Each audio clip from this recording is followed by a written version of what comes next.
Fala pessoal, bom dia, boa tarde, boa noite, boa madrugada. Hoje o nosso encontro aqui é sobre processo penal, inquérito policial. Meu nome é Gil, para aqueles que não me conhecem, e antes de adentrar aí ao inquérito policial, nós vamos fazer uma introdução rápida, passando pelos sistemas processuais penais, e posteriormente eu vou fazer uma introdução também sobre a persecução criminal, persecução penal. Depois adentramos aí profundamente ao inquérito policial, tá certo? Vamos lá então, pessoal, sobre os sistemas processuais penais.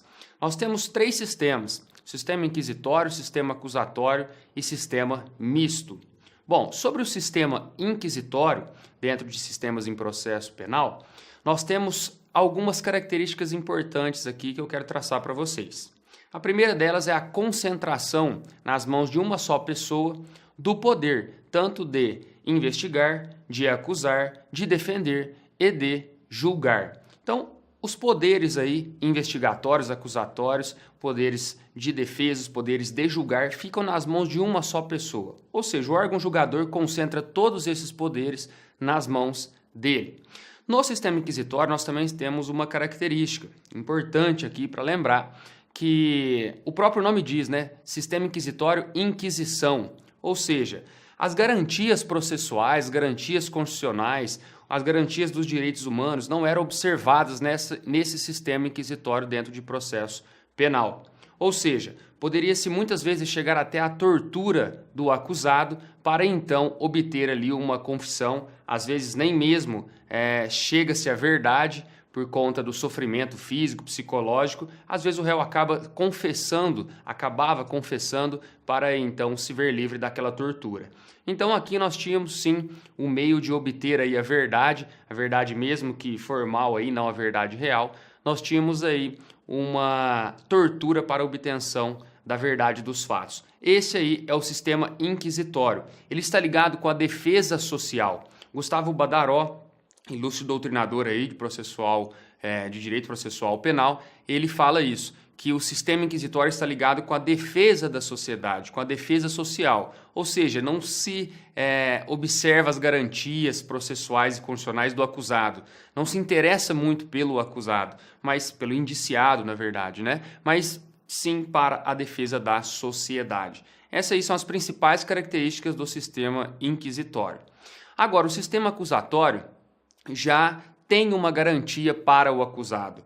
O sistema acusatório dentro de processo penal, ele liga mais com a figura do acusado ou indiciado. Ou seja, o acusado indiciado, ele também tem garantias processuais penais e constitucionais. Observe-se aqui um devido processo legal, observe-se aqui um contraditório meio que mitigado, uma ampla defesa meio também que mitigada, porque nós estamos falando aqui do sistema acusatório puro, certo? Então, aqui a primeira característica interessante é a observância de algumas garantias processuais penais, garantias constitucionais ao acusado, ao indiciado.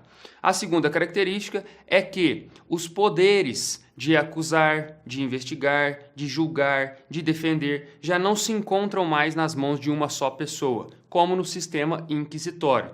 No sistema acusatório, nós temos a diferenciação, a divisão desses poderes nas mãos de mais pessoas. Então essa é a segunda característica do sistema acusatório. Dentro do sistema acusatório nós temos uma maior imparcialidade do órgão julgador, diferentemente do sistema inquisitório, já que o órgão julgador ele mesmo investiga, ele mesmo acusa, ele mesmo defende, ele mesmo julga, a parcialidade aqui está mais do que clara, ou seja, a imparcialidade está comprometida.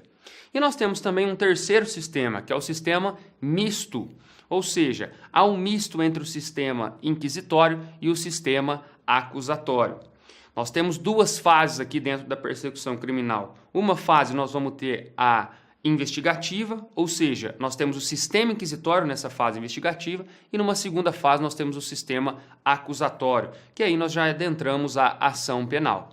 Na fase investigativa, por ter o sistema inquisitório presente, nesse caso aqui, o réu não tem as suas garantias observadas, não tem nenhum contraditório, nenhuma ampla defesa, não tem nenhuma garantia constitucional de direitos humanos preservados. Ou seja, é o sistema inquisitório na fase investigativa. Já no sistema acusatório da fase processual, da ação penal, observa-se as características do sistema acusatório. Os poderes não se concentram nas mãos só do juiz, o promotor acusa, a defesa, o advogado defende e o juiz, no caso, vai ficar como um mero espectador, garantindo ali o devido processo legal, mas a sua imparcialidade não é comprometida. Esse é esse é o sistema misto. Ô Gilber, mas e aí? Qual o sistema que é adotado na sistemática processual penal brasileira? O sistema adotado, vocês podem estar pensando que é o sistema misto, né? Porque tem duas fases, mas não. O sistema adotado é o sistema acusatório mitigado. Não é o sistema acusatório puro, porque eu disse para vocês que no sistema acusatório puro nós temos aí um contraditório, uma ampla defesa ali, mesmo que mitigada, dentro da fase investigativa. Já eu vou ensinar para vocês logo que no inquérito policial nós não temos a observância do contraditório, da ampla defesa. Então, nesse caso aqui, o sistema que a gente utiliza é o sistema acusatório mitigado, certo? Todas as características do sistema acusatório, mas também aí puxando para o lado um pouquinho do misto, com duas fases, sendo que na fase investigativa não temos o sistema inquisitório, temos sim o sistema acusatório, e na fase processual nós também temos esse sistema acusatório. Lembrando que na fase investigativa, por ser um procedimento administrativo, nós não temos aí contraditório, ampla defesa e etc. Mas temos as garantias, por exemplo, do direito humano, da dignidade da pessoa humana, que não tínhamos no sistema inquisitório. E já no sistema acusatório, nós temos a observância de todos os princípios constitucionais, os princípios processuais penais, tá certo? Então essa é a introdução que eu queria fazer dentro de sistemas no processo penal. A outra característica, a outra introdução, está ligada à persecução criminal. Eu quero fazer para vocês, para mostrar como que funciona o processo penal dentro da nossa sistemática. Bom, como que funciona, Gilberto, se uma pessoa comete um crime? Como que se instaura um inquérito? Como que conclui esse inquérito? Para quem que é dirigido? Onde começa a ação penal? Quando começa a ação penal? É isso que eu vou falar para vocês nessa breve introdução dentro de inquérito policial.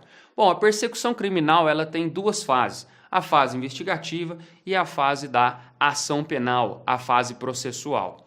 Na primeira fase, nós temos aí, então uma investigação. Quando acontece um crime, nós temos uma notícia crime, que é levar a informação até a autoridade policial. Essa notícia crime, nós vamos ver, ela pode ser imediata, mediata ou coercitiva. Já trago para vocês uma a uma aí nas próximas aulas.